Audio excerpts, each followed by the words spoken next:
नमो अरिहंताणं नमो सिद्धाणं नमो आर्याणं नमो विजायणं नमो लोहे सवसावणं मंगलम भगवान वीरो मंगलम गौतमो गणी मंगलम कुंद कुंदार्यो जैन धर्मोस्तु मंगलम सर्वमंगल मांगल्यम सर्वकल्याणकारकम प्रधानम सर्वधर्माणम जैनम जयतु शासनम। नमो तीर्थनायक ने नमो ओंकार नाद ने ओंकार संगर्यो जैने नमो ते कुंद कुंदने। अहो उपकार जिन वर्णो कुंदनो ध्वनि दिव्यनो जिन कुंद ध्वनि आप्या अहो ते गुरु कहाननो।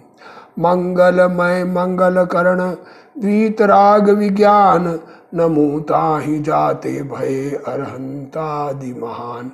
करि मंगल करियो महा ग्रंथ करण को काज जाते मिले समाज सब पावे निज पद राज। मिथ्या भाव अभाव ते जो प्रगटे निज भाव सो जयवंत रहो सदा यही मोक्ष भाव। सो निज भाव सदा सुखद अपनो करो प्रकाश जो बहु विधि भव दुख निके करिए सत्तानाश। इस भव के सब दुख निके कारण मिथ्या भाव तिनकी सत्ता नाश करी प्रगटे मोक्ष उपाव। मोक्ष मार्ग प्रकाशक पूज्य गुरुदेव श्री कान्जी स्वामी के प्रवचन, पहला भाग, पेज 376।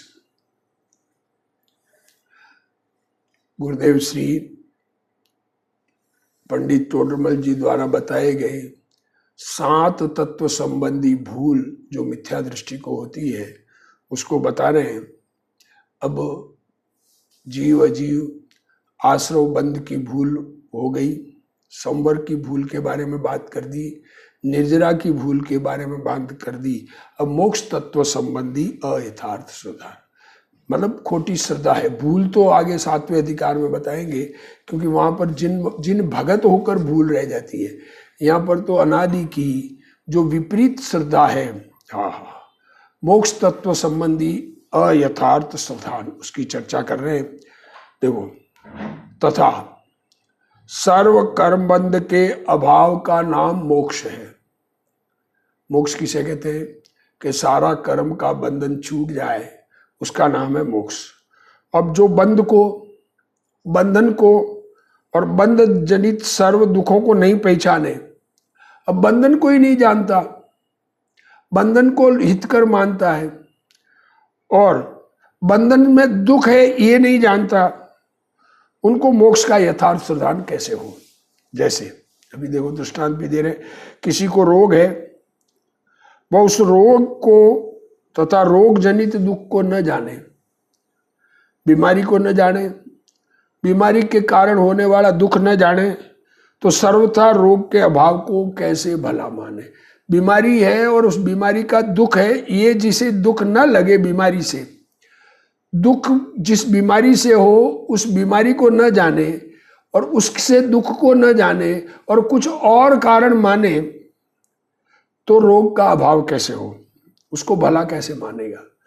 उसी प्रकार इसके कर्म बंधन है, यह उस बंधन को, कर्म के बंधन को तथा बंध जनित दुख को न जाने, तो सर्वथा बंध के अभाव को कैसे भला जाने?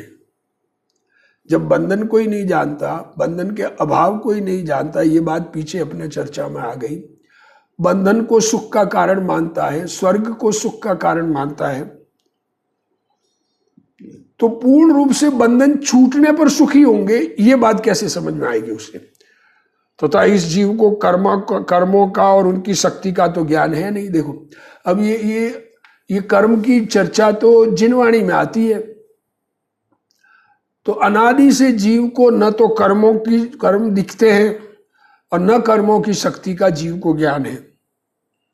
इसलिए बाह्य पदार्थों को दुख का कारण जानकर, इसलिए बाहर के जो पदार्थ मिले, अब प्रतिकूल संयोग मिले उसको दुख का कारण जानता है, अनुकूल संयोग को सुख का कारण जानता है वो भी दुख का कारण, उनका सर्वथा अभाव करने का उपाय करता है, प्रतिकूल संयोग को मिटाने का उपाय करता है। तथा यह तो जानता है कि सर्वथा दुख दूर होने का कारण इष्ट सामग्रियों को जुटा कर सर्वथा सुखी होना है। देखो, सुखी होने का कारण क्या मानता है कि जो मुझे इष्ट है वो सामग्री में मिला लूंगा तो मैं सुखी हो जाऊंगा, परंतु ऐसा कदापि नहीं हो सकता। इष्ट सामग्री सर्व प्रकार से मिलनी संभव नहीं है। ये चाहता है कि सब इष्ट सामग्री मिलाकर मैं सुखी हो जाऊंगा, पर इष्ट सामग्री मिलनी संभव नहीं है, परंतु कैसा कदापि नहीं हो सकता, यह वृथा ही खेद करता है। इस प्रकार मिथ्या दर्शन से मोक्ष तत्व का अयथार्थ ज्ञान होने से अयथार्थ सावधान है। इस प्रकार यह जीव मिथ्या दर्शन के कारण जीवादि 7 तत्वों का जो कि प्रयोजन भूत है, ये 7 तत्व प्रयोजन भूत है, उसका अयथार्थ साधन करता है। सर्व कर्म बंधन के अभाव का नाम मोक्ष है। ये गुरुदेव श्री खुलासा कर रहे हैं इस पैराग्राफ का। सब प्रकार से कर्म बंधन मिट जाए, इसका नाम है मोक्ष। और कर्मों का एक देश अभाव होना है निर्जरा, और सर्वथा अभाव होना मोक्ष। जो जीव बंध तत्व को भला मानता है, बंधन भला मानता है, जीवों को बंधन अच्छा लगता है। कौन सा बंधन है? स्वर्ग अच्छा, तीर्थंकर बनना अच्छा, उसे बंध तत्व की खबर नहीं है। बंध तत्व को ही नहीं जानता, बंधन से दुख है ये बात कैसे खबर पड़े। पुण्य बांधूंगा, देखो ऐसा भी कहते हैं, पुण्य को जानकर पुण्य बांधूंगा तो स्वर्ग में जाकर भगवान के पास जाऊंगा। क्या कहते हैं? अभी पुण्य करेंगे, पुण्य बांधेंगे तो भगवान के पास जाएंगे स्वर्ग में जाकर। ऐसा मानने वाले को बंध जनित दुख की खबर नहीं है। पुण्य बांधा, पुण्य बंध भी दुख का कारण है, यह बात ऐसी मानने वाले को खबर नहीं है, ऐसा मानने वाला। और कर्म के अभाव रूप मोक्ष की रुचि भी नहीं है, क्योंकि मोक्ष तो कर्म का अभाव है ना। जब पुण्य को लाभदायक मानता है तो कर्म का अभाव लाभदायक नहीं मानता है, ये बात निर्णित हो गई। बंधन को लाभ मानने वाला मोक्ष को लाभदायक नहीं मानेगा, इसलिए मोक्ष की रुचि भी नहीं है, अतः उसे मोक्ष की श्रद्धा भी नहीं है। कहते हैं मोक्ष मोक्ष मोक्ष, अब मोक्ष किसे कहना? हिंदुओं में बताते हैं ना, शेष शैया पर विष्णु जी और लक्ष्मी जी बैठे हैं, उनकी सेवा करना, नौकर बनना है मोक्ष, बनना मोक्ष। और जैन धर्म में सब मुक्त होना सर्वकर्मों से, तो सर्वकर्मों से मुक्त होना तुम कह रहे हो पर चाहते नहीं हो ना, इसलिए मोक्ष की श्रद्धा नहीं है।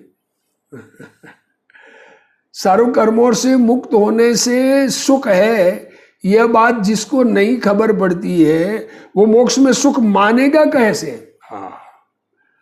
अज्ञानी मानता है कि हम मोक्ष के लिए क्रिया करते हैं। क्या मानते हैं? हम व्रत तप आदि करते हैं, ये मोक्ष के लिए करते हैं, परंतु वस्तुतः वे बंध के ही रास्ते हैं। जो बंध के एक अंश को भी हितकर मानता है वह मोक्ष को हितकर नहीं मानता। पहले ज्ञान द्वारा पहचाने तो सही। क्या कह रहे? पहले ज्ञान द्वारा पहचाने तो सही। सच्चे ज्ञान से स्वतंत्र हुआ जाता है। जीव ने अनादिकाल से यह सत्य बात सुनी नहीं है और कहता है कि मैं पुण्य बांधूंगा ना। क्या कहता है? सत्य बात तो सुनी नहीं, स्वतंत्रता की बात सुनी नहीं, स्वतंत्रता समझ में आती नहीं, और पुण्य बंधन करने का मतलब दया दान व्रतादि करने से अच्छी गति तो मिलेगी ना। ऐसे जीव को गतियों की रुचि है, परंतु गति रहित मोक्ष की रुचि नहीं है। क्या कहना चाह रहे? संसार की गति जिसे सुखदायक लगती है उसको गति रहित मोक्ष सुखदायक नहीं लगता है। 8 कर्मों का बंध दुख का विपाक है। 8 प्रकार के कर्म सब दुख का फल है, दुख देने वाले हैं उसके पकने पर कर्मों के। ऐसा होने पर भी जो ये मानता है कि साता वेदनीय बंधा तो ठीक हुआ, जिसकी ये मान्यता है कि साता वेदनीय बंधना अच्छा है, वह बंध रहित स्वभाव को ठीक नहीं मानता। क्या करें? अरे जेल में जाओ, हमको फर्स्ट क्लास जेल मिले तो अच्छा है, तो तुम स्वतंत्र नहीं होना चाहते, जेल में रहना चाहते हो। बंध तत्व वह जड़ तत्व है, वस्तु स्वभाव से अबंध है, वस्तु का स्वभाव बंधन रहित है, और पर्याय से मोक्ष तत्व अबंध है। देखो, स्वभाव से वस्तु में बंधन है ही नहीं, और अवस्था की दृष्टि से देखें तो मोक्ष में बंधन नहीं है। परंतु जिसे पर्याय में बंध अच्छा लगा, जिसे बंधन रूप अवस्था अच्छी लगती है, जिसे बंधन में भलापन दिखता है, जिसे अनुकूलता में लाभ दिखता है, जिसे लोक पूज्य बनने में लाभ दिखता है, उसे जीव तत्व और मोक्ष तत्व दोनों की खबर नहीं है। क्योंकि जीव तत्व तो बंध रहित है, और बंध रहित तत्व के आश्रय से बंधन मुक्त हुआ जाता है। बंध रहित स्वभाव के आश्रय से मोक्ष दशा प्रकट होगी, उसका अज्ञानी को पता नहीं है। जो बंध के भाव को सुखदायक मानता है और बंध को हितकारक मानता है, उसको बंध का अभाव कैसे हो इसका पता नहीं है, और अबंध स्वभाव कैसे प्रकट हो इसका भी पता नहीं है। जिसने बंधन को भला जाना माना, वास्तव में उसने बंधन को नहीं पहचाना। क्या कहें? अरे हाथी बंधन में फंस जाता है, उसको भूखा रखते कि फिर जो खाना खिलाता है उसका हो जाता है, उसको वो भला दिखने लग गया। हाथी को ऐसा लगता है कि ये मैं अच्छा हो गया, अब मुझे खाना मिल रहा है और मैं इनकी सेवा करूं, तो अब वो स्वच्छंद घूमने वाला हाथी नहीं बन सकता जंगल में। बंधन जिसको अच्छा लगता है वो बंधन को पहचानता नहीं है।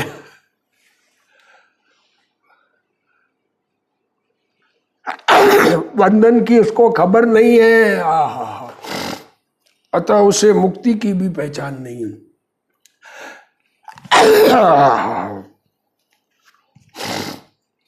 तथा उसने मुक्ति का कारण संवर निर्जरा को नहीं माना। क्या कह रहे हैं? मोक्ष का कारण संवर निर्जरा है या आश्रव बंध है? अगर पुण्य को भला जानता है कोई तो पुण्य से मोक्ष मानता है, तो आश्रव बंध को भला जानता है, आश्रव बंध से मुक्ति मानता है।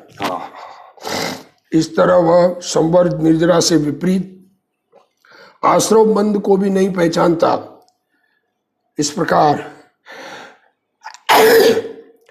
अबंध स्वभाव को नहीं जानने वाला सातों तत्वों को नहीं पहचानता।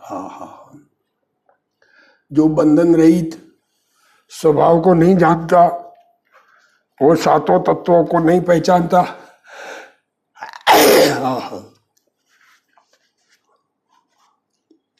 क्या कहना चाह रहे हैं?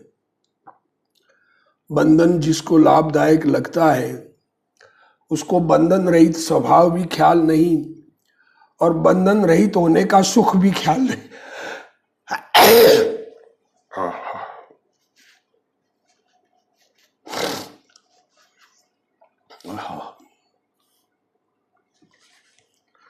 मुक्ति की भी पहचान नहीं, तथा उसने मुक्ति का कारण संवर निर्जरा नहीं माना है।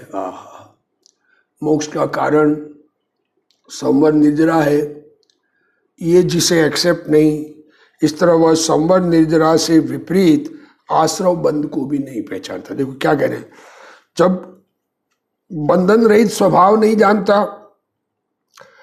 और बंधन नहीं पहचानता तो उसे मुक्ति की भी पहचान नहीं, और मुक्ति की पहचान, मुक्ति जिसको संवर निर्जरा से मुक्ति नहीं लगती है, आश्रव बंध से मुक्ति लगती है कि पुण्य बंद करेंगे तो आगे भला होगा, मोक्ष में चले जाएंगे, इस तरह वह संवर निर्जरा से विपरीत आश्रव बंध को भी नहीं पहचानता।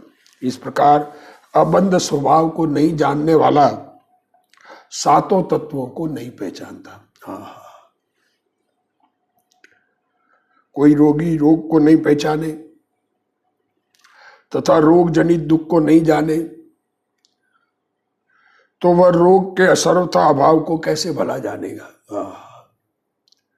तथा इस जीव को कर्म का व उसके निमित्त पने की शक्ति का ज्ञान नहीं है। देखो क्या कह रहे हैं, क्या कह रहे हैं, बीमारी हो और बीमारी से रहित, बीमारी को पहचाने नहीं, बीमारी से होने वाला दुख को पहचाने नहीं, तो वो बीमारी मिटने को लाभदायक कैसे मानेगा। तथा इस जीव को कर्म का व उसके निमित्त से शक्ति का ज्ञान नहीं है। कर्म क्या करते हैं, कर्म की शक्ति क्या है, कर्म कैसे कार्य करते हैं, इन सब चीजों की जानकारी नहीं है।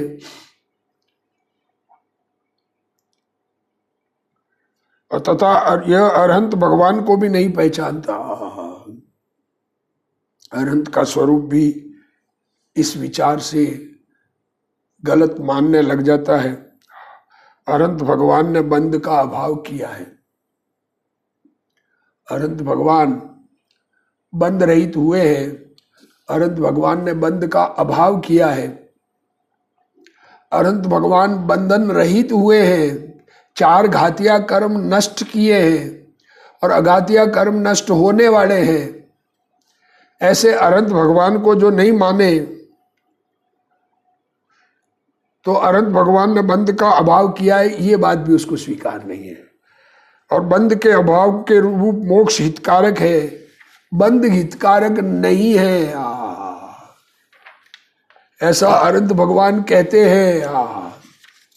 भगवान की तो वाणी में ये बात आई कि बंधन हितकारक नहीं है।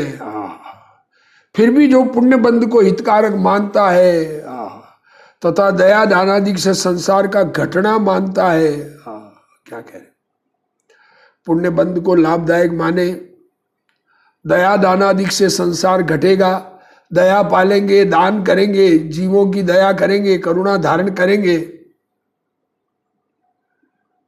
वस्तुतः उसने सच्चे देव शास्त्र गुरु को नहीं माना है। कितने ही जीव राग की मंदता को क्षोभशम भाव मानते हैं। देखो क्या कह रहे हैं, कई जने ये कहते हैं कि राग मंद हुआ, ये क्षोभशम, ज्ञान का क्षोभशम, ज्ञान का क्षोभशम अलग है और राग की मंदता चारित्र मोह का है। परंतु यह मानना मिथ्या है। रागाधिक भाव उदयिक भाव है। राग की उत्पत्ति होना ये कर्म के उदय के निमित्त होने वाला भाव है। और क्षोभशम तो ज्ञान आवरण कर्म के क्षय और उपशम होने से होता है। आत्मा के अवलंबन बिना सम्यक क्षोभशम भाव नहीं होता। क्या कह रहे, आत्मा का अवलंबन करे तो क्षोभशम भाव होता है। क्षोभशम चारित्र भी होता है, पर क्षोभशम चारित्र भी राग के अभाव रूप है, राग के सद्भाव रूप नहीं है। किसी भी प्रकार का राग का सद्भाव है वो उदयिक भाव है। राग की मंदता से जो ज्ञान का परलक्षी क्षोभशम हुआ वह भी सम्यक ज्ञान का कारण नहीं है। देखो, राग मंद होने पर परद्रव्य की तरफ लक्ष्य से जो ज्ञान का क्षोभशम हुआ और वह भी सम्यक ज्ञान होने का कारण नहीं होता है। ज्ञान का क्षोभशम बहुत होता है लोगों में, याददाश्त बहुत होती है, पूर्व जन्म से याददाश्त लेके आए, शक्ति लेके आए, वर्तमान में भी ज्ञान में याददाश्त बहुत होती है। पर वो परलक्षी क्षोभशम जो है उससे सम्यक ज्ञान नहीं होता है। किंतु स्वभाव के लक्ष्य से जो स्वपर प्रकाशक ज्ञान प्रगटा वह क्षोभशम ज्ञान मोक्ष का कारण है। कर्म बंधन से रहित होने पर मोक्ष दशा होती है, परंतु अज्ञानी को न तो बंधन की ही खबर है। देखो, कर्म बंधन से रहित होने पर मोक्ष दशा होती है, परंतु अज्ञानी न तो बंधन की ही खबर है न बंध का अभाव कैसे हो इसकी ही खबर है। हाँ, इस कारण वह बाह्य संयोगों को छोड़ना चाहता है। अब ये देखो, कर्म का ख्याल ही नहीं है, इसलिए वो क्या करता है, बाहर के संयोग छोड़ना चाहता है। जंगल में चला जाऊं, मुनि बन जाऊं। कंचन कामिनी कुटुंबादि को छोड़ना चाहता है। सोना चांदी धन दौलत को छोड़कर, स्त्री आदि को, पुत्र आदि को छोड़कर, परिवार को छोड़कर जंगल में जाएंगे तो धर्म होगा, ऐसा मानता है।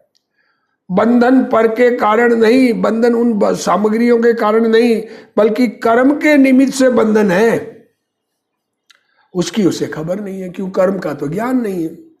अतः जिसने बंध को भला माना, उसने बंध के एक देश अभाव रूप निर्जरा और सर्वथा अभाव रूप मोक्ष को भला नहीं माना। शास्त्रों में पुण्य अनुबंधी पुण्य की बात आती है। क्या कह रहे हैं? एक बात आती है जो पुण्य के अनुबंध वाला पुण्य। तो पुण्य अनुबंधी पुण्य से क्या आशय है? ऐसा पुण्य बंध जो आगे पुण्य ही बांधेगा। आत्मा के भान वाले जीव को शुभ राग से पुण्य बंधता है। देखो क्या कह रहे हो, जिसको आत्मा की समझ है, जिसे आत्मा अनुभव में आया है, जिसे शरीर में आत्मबुद्धि नहीं है, ऐसे जीव के जो शुभ राग है उससे पुण्य बनता है। उसे पुण्य के बंध की रुचि नहीं, उसको पुण्य बंध इष्ट नहीं है, पर बंधता है। और स्वभाव में दृष्टि होने से उसका आदर नहीं। पुण्य से बड़प्पन नहीं लगता है, पुण्य से लाभ नहीं दिखता है। ये पुण्य से बड़प्पन और पुण्य से लाभ दिखना, ये पुण्य का आदर है। और जिसको वो आदर नहीं, इस कारण उसके पुण्य को पुण्यानुबंधी पुण्य कहते हैं। जिसको पुण्य का आदर नहीं है, उसके पुण्य का बंध पुण्यानुबंधी पुण्य है। पहले तो ये मानना चाहिए कि पुण्य का बंध ठीक नहीं है। क्या कहें, सारा जगत उल्टा चलता है।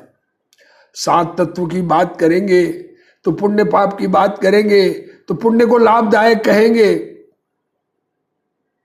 अब पुण्य और पाप आश्रव बंध के भेद है। सम्यक दृष्टि को पुण्य रहित स्वभाव की प्रतीति है और वह पुण्य से लाभ नहीं मानता। मिथ्या दृष्टि का पुण्य सर्व अनर्थों का कारण है। अरे भगवान, क्या कहते हैं, मिथ्या दृष्टि के जो पुण्य बंध होता है उससे सारे अनर्थ होते हैं। क्यों? क्योंकि वो पुण्य दुखदायक होने पर भी उसे सुखदायक मानता है। क्या कहा? पुण्य है तो दुखदायक, उसे सुखदायक मानता है, उससे लाभ मानता है। अज्ञानी जीव शुभ राग को मोक्ष का कारण मानता है। शुभ भाव से मोक्ष होगा, करते करते कभी मोक्ष होगा। वह मूढ़ता है, पुण्य की रुचि वाला मिथ्यात्व की रुचि वाला है। उसे स्वभाव की रुचि नहीं है। क्या कहे, जिसको पुण्य की रुचि, उसे आत्मा से अरुचि। क्या कहना चाह रहे? अरे पुण्य का उदय होने पर, इच्छा की अनुकूलता की विशेषता होने पर जीव को ये लगता है कि मैं चाहे जो कर सकता हूं। इस प्रकार अहंकार बढ़ता जाता है और उस अहंकार के फल में पाप बांधता है। जैसे ईश्वर को जगत का कर्ता मानने वाला जड़ और आत्मा की पर्याय का कर्ता ईश्वर को मानता है। देखो, जो भगवान को जगत का कर्ता मानते हैं वो सारे दुनिया के पदार्थों के कर्ता भगवान को मानता है। उसी प्रकार जैन संप्रदाय में आकर कर्म को आत्मा की पर्याय का कर्ता माने, कर्मों के कारण आत्मा में अच्छा बुरा होता है ऐसा माने, और आत्मा के कारण शरीर में रूपांतर परिवर्तन माने। आत्मा शरीर को मेंटेन कर सकता है और कर्मों के कारण आत्मा में राग द्वेष मोह भाव दुख आदि पैदा होते हैं ऐसा माने, तो वह भी ईश्वर जगत कर्ता की मान्यता वाले की तरह मिथ्या दृष्टि है। कर्म को दुखदायक मानने वाला, मैं क्या करूं राम मुझे कर्मों ने घरा, ऐसा मानने वाला वो कर्म और आत्मा को एक कर दिया उसने। यहाँ कहते हैं अज्ञानी जीव को कर्म का तथा उसके निमित्त बने की शक्ति का ज्ञान न होने से वह बाह्य पदार्थों को दुख के कारण रूप जानकर, बाहर के पदार्थ दुख के कारण, ये मुझे मिला ये दुख का कारण, ये दुख का कारण, इसको हटाओ, गरीबी आ गई इसे मिटाओ, उनका सर्वथा अभाव करने का उपाय करता है। स्त्री पुत्र आदि को छोड़ना चाहता है, ये स्त्री पुत्र दुखदायक है, इनके लिए मुझे कमाना पड़ता है। पैसा छोड़ना चाहता है, धन आदि छोड़ दूं, इस प्रकार बाह्य कारणों का अभाव करना चाहता है, परंतु दुख दूर होने का उपाय संबर, निर्जरा व मोक्ष है, उसे नहीं जानता। वह मानता है कि भगवान की वाणी और समूह शरण मिले, अच्छा काल हो, देखो इत्यादि बाह्य सामग्री मिले तो दुख का उद्भाव होकर सुख हो। अच्छे काल में, चौथे काल में अगर जन्म हुआ होता तो हम भी मोक्ष चले जाते। अरे तुम्हें रुचि ही विपरीत है, चौथे काल में क्या संसार में रहने वाले जीव नहीं होते, अनंत संसारी होते। तो कितने ही जीव ऐसा मानते कि अभी व्रत करो, व्रत तप करो, उन्हें करने से स्वर्ग में जाएंगे और वहां से श्री शिवेंद्र भगवान के पास जाएंगे और वहां सम्यक तो प्राप्त कर लेंगे, परंतु यह भ्रम है। तुम अभी स्वर्ग में जाओगे और स्वर्ग से भगवान के पास जाओगे, तो अभी क्यों नहीं भगवान आत्मा में भेजेंगे ना, तो अभी आत्मा में क्यों नहीं जाते हो? कितने ही लोग मानते हैं कि समकित में पुरुषार्थ नहीं है। सम्यक दर्शन प्रकट करने में कोई पुरुषार्थ तो चारित्र में है, समकित तो भाग्य से होता है, ऐसा कहते हैं। अरे भगवान, सम्यक दर्शन दृष्टि का बदलना, ये अनंत पुरुषार्थ है।